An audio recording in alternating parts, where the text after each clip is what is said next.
ఆత్మబంధులందరికీ నా యొక్క ఆత్మ ప్రణామాలు. ఇంత గొప్ప ధ్యాన జ్ఞాన మార్గాన్ని మనకు అందించిన మహాత్ములైన బ్రహ్మర్షి పితామహ పత్రిజీ దంపతులకు, నాకు జ్ఞానాన్ని అందించిన బ్రహ్మర్షి తటవర్తి వీర రాఘవ గారి దంపతులకు ఆత్మ ప్రణామాలు తెలుపుకుంటూ ఈరోజు కార్యక్రమాన్ని మనం మొదలు పెట్టుకుందాం. మాస్టర్స్, ఈరోజు మనం సంక్రాంతి పండగ గురించి తెలుసుకుందాం. సంక్రాంతి పండగ అంటే మనం మామూలుగా ఈ సంక్రాంతి పండుగ 3 రోజులు జరుపుకుంటాం. అయితే మొట్టమొదటి రోజు భోగి, రెండవ రోజు సంక్రాంతి, మూడవ రోజు కనుమ జరుపుకుంటాం. కానీ మనం గొబ్బెమ్మలు మాత్రం సూర్య సంక్రాంతి అంటే ఈ రోజు మాత్రమే, సంక్రాంతి రోజు మాత్రమే పెడతాం. ఎందుకు అనే విషయం ఈరోజు మనం తెలుసుకుందాం. మరి సంక్రాంతి 3 రోజుల పండగ కదా, గొబ్బెమ్మలు మళ్ళీ ఎందుకు ఈ రోజు మాత్రమే పెడతాం, ఈ రోజుకి ప్రత్యేకత ఏంటి అనే విషయం తెలుసుకుందాం. చూడండి, మొట్టమొదట మనం సంక్రాంతి అంటే ఏమిటో తెలుసుకుందాం. సంక్రాంతి అంటే సూర్యుడు ఒక రాశి నుంచి మరో రాశిలోకి ప్రవేశించడం. మనకు సంవత్సరానికి మొత్తము 12 సంక్రాంతులు ఉంటాయి. కానీ వాటిలో అత్యంత ముఖ్యమైనది ఈ మకర సంక్రాంతి.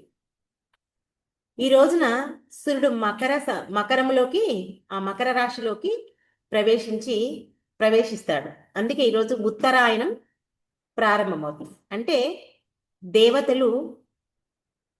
దేవతలకు పగలు మొదలవుతుందంట.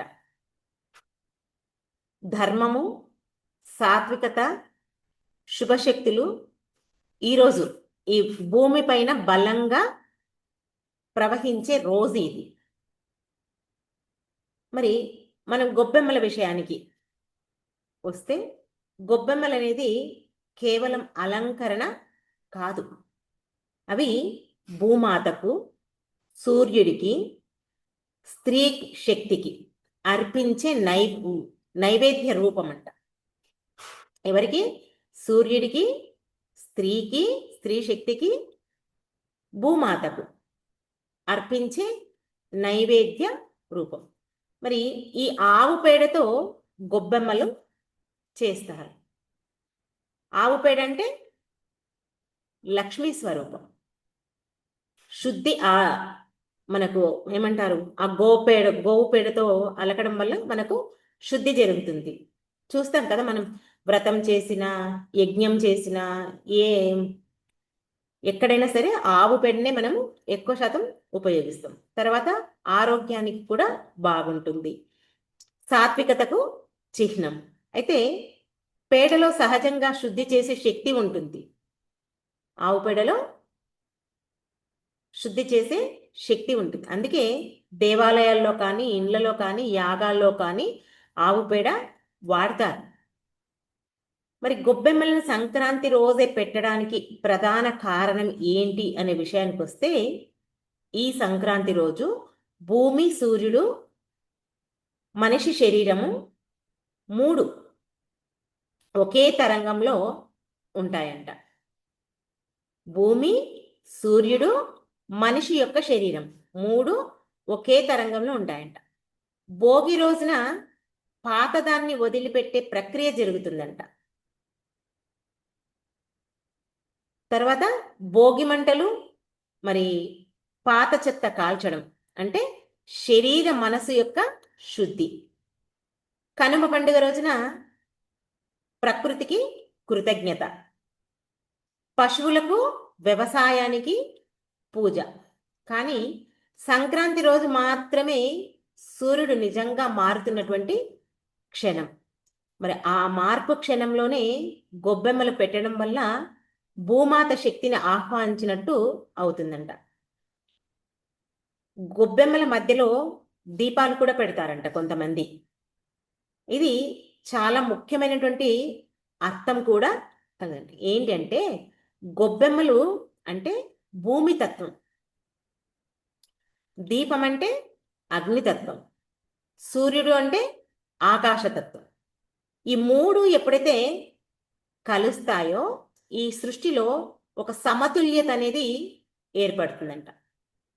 అందుకే ఈరోజు పెట్టినటువంటి ఆ గొబ్బెమ్మలు ప్రత్యేకమైనటువంటి ఫలితాన్ని ఇస్తాయని మన పెద్దలు నమ్మారంట. అందుకే అప్పటి నుంచి అలా పెట్టడం ఒక ఆనవాయితీలాగా అయిపోయింది. మరి ముందు రోజు భోగి ఎందుకు పెట్టరు అంటే, ఆ రోజు పాత సంవత్సరం యొక్క శక్తి ఉంటుంది, శుభశక్తులు పూర్తిగా ప్రవేశించమంట. మరి తర్వాత రోజు కనుమ రోజు ఎందుకు పెట్టరు అంటే, ఆల్రెడీ ఈరోజు శక్తి మొత్తం ప్రవేశించింది కాబట్టి అప్పటికే స్థిరపడిపోతుంది. ఈరోజు మొత్తం ఏంటి, భోగి రోజు పాత శక్తి పోదు, సంక్రాంతి రోజు మొత్తం శక్తి వచ్చేసి ఉంటుంది కాబట్టి కనుమ రోజు పెట్టడానికి ఆస్కారం లేదు. మొత్తం శక్తి స్థిరపడిపోయినాక ఇంకా పెట్టే అవసరం లేదు. అంటే ఆహ్వానం చేసే క్షణం దాటిపోయి ఉంటుందంట. కాబట్టి గొబ్బెమ్మలు అనేవి శక్తిని పిలిచే ఆహ్వానం అంట. శుభకాలంలో చేసే ఆచారం. ఆ శుభకాలం కేవలం సంక్రాంతి రోజు మాత్రమే ఉంటుంది. అందుకే ఈ సంక్రాంతి రోజు మనం ఆ గొబ్బెమ్మలు పెట్టుకోవడానికి ఒక ఆనవాయితీ. మరి సంక్రాంతి పండుగ 3 రోజులైనా గొబ్బెమ్మలు మాత్రం సంక్రాంతి రోజే. ఎందుకంటే ఆ రోజు మాత్రమే కాలం మారుతుంది, దిక్కులు మారుతాయి, శక్తులు మారుతాయి, ప్రకృతే కొత్త శ్వాస తీసుకుంటుందంట. అంటే మనం ఏ క్షణానికి ఆ క్షణం కొత్త శ్వాస మనం ఎలా తీసుకుంటామో, ఈ సంక్రాంతి రోజు ప్రకృతి కొత్త శ్వాసను తీసుకుంటుందంట. ఆ క్షణాన్ని గౌరవిస్తూ మన సంస్కృతి గొబ్బెమ్మల రూపంలో భూమాతకు నమస్కరిస్తుందంట. కాబట్టి ఇది ఈ పండుగ యొక్క గొప్పతనం. ఇది బయటికి చిన్న ఆచారంలాగా కనిపించినా లోపల మాత్రం ప్రకృతి యొక్క శాస్త్రం, ఆధ్యాత్మిక జ్ఞానం, జీవనతత్వం ఇవన్నీ కలిసి ఉన్నాయంట. అందుకే కేవలం ఏమంటారు, ఈ మకర సంక్రాంతి రోజే మనం గొబ్బెమ్మలు పెట్టుకోవడానికి చాలా చాలా ముఖ్యమైనటువంటి రోజు. ఓకే, మరి మనం చెప్పుకుంటాం ఈ సంక్రాంతి రోజు రకరకాలుగా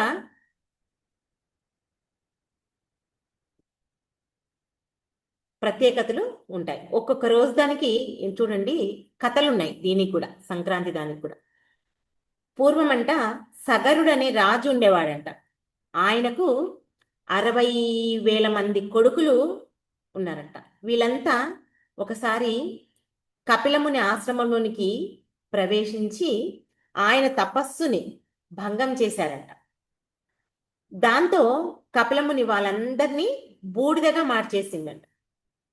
ఆ బూడిద కుప్పల మీద గంగ ప్రవహిస్తే కానీ వారి ఆత్మ శాంతించదని తెలుస్తుందంట.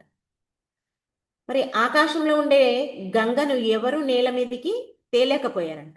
అప్పుడు ఈ సగరుడు వంశంలో పుట్టినటువంటి ఆ భగీరథుడు ఈ పని చేయగలిగాట. ఆయన తపస్సుకు మెచ్చి సంక్రాంతి రోజున నేల మీద అవతరించిందంట. ఏంటి ఈరోజు ప్రత్యేకత. మరి సంక్రాంతికి గంగిరెద్దులు తిరుగుతుంటాయి కదా, గంగిరెద్దులు కూడా తిరుగుతుంటాయి. దానికి ఎందుకు ఆ గంగిరెద్దుల ఆనవాయితీ ఎందుకు వచ్చింది అంటే, పూర్వము గజాసురుడు అనే రాక్షసుడు ఉండేవాడంట. శివుడు తన కడుపులో ఉండేలా ఆ గజాసురుడు వరాన్ని కోరుకున్నాడంట. మరి శివుణ్ణి బయటకి రప్పించేందుకు విష్ణుమూర్తి ఒక ఉపాయం ఆలోచించింది. ఏంటంటే, దేవతలంతా తల ఒక వాయిద్యాన్ని పట్టుకొని నందితో కలిసి ఆ గజాసురుడి దగ్గరికి బయలుదేరారంట. బయలుదేరినప్పుడు వాళ్ళంతా ఆ వాయిద్యాలు వాయిస్తుంటే గజాసురుడికి అదంతా నచ్చిందంట. వాళ్ళ ప్రదర్శన, వాళ్ళు చేసిన ప్రదర్శన నచ్చి, ఏదైనా మీరు ఒక వరం కోరుకోండి, నేను వరం ఇస్తాను అని చెప్పినట్టు. చెప్తే, ఏమి లేదు, నీ పొట్టలో ఉన్నటువంటి శివుణ్ణి బయటకు పంపమని వరాన్ని అడిగారంట. అప్పుడు ఏం చేసినంట, అలా ఆనాడు శివుని పొందేందుకు చేసిన హడావుడే ఇప్పటి గంగిరెద్దుల సాంప్రదాయానికి నాంది అని చెప్తున్నారు. అలా ఆనవాయితీగా గంగిరెద్దుల తిరుగుతాయంట ఈ పండగకి. నెక్స్ట్, కనుమ రోజు పశువులను పూజించడం వెనుక కూడా ఒక కథ ఉందంట. ఏంటంటే ఒకసారి శివుడు నందిని పిలిచి భూలోకంలో అందరూ రోజు ఒంటికి నూనె పట్టించి స్నానం చేయాలి, నెలకొకసారి ఆహారం తీసుకోవాలని చెప్పి రమ్మన్నాడంట. అర్థమైందా?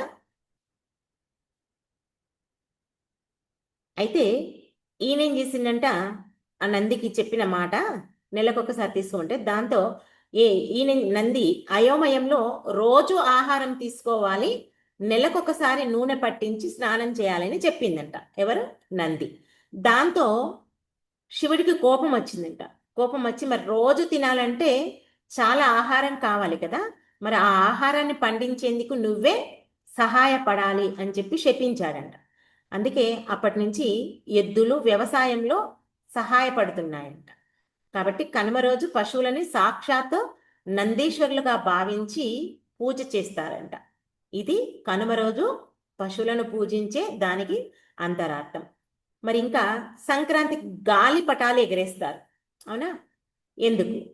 ఏంటంటే సంక్రాంతిలో ఉత్తరాయణ పుణ్యకాలం మొదలవుతుంది. ఇది దేవతలకు పగలు అని ఒక నమ్మకం.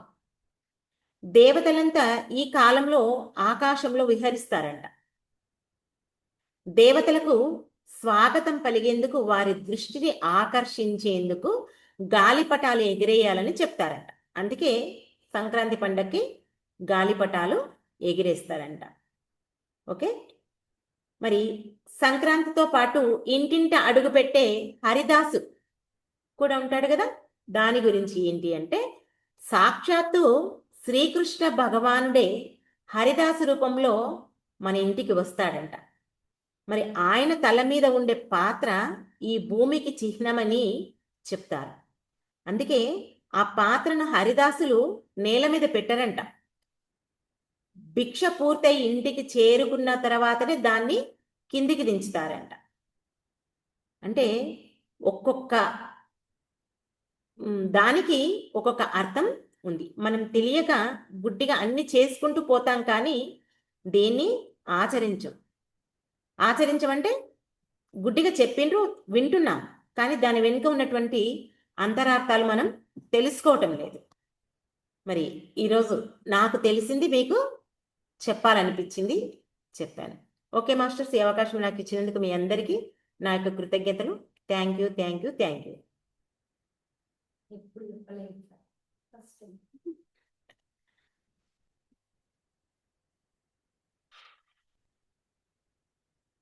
సాహితీ, రికార్డింగ్ ఆఫీస్.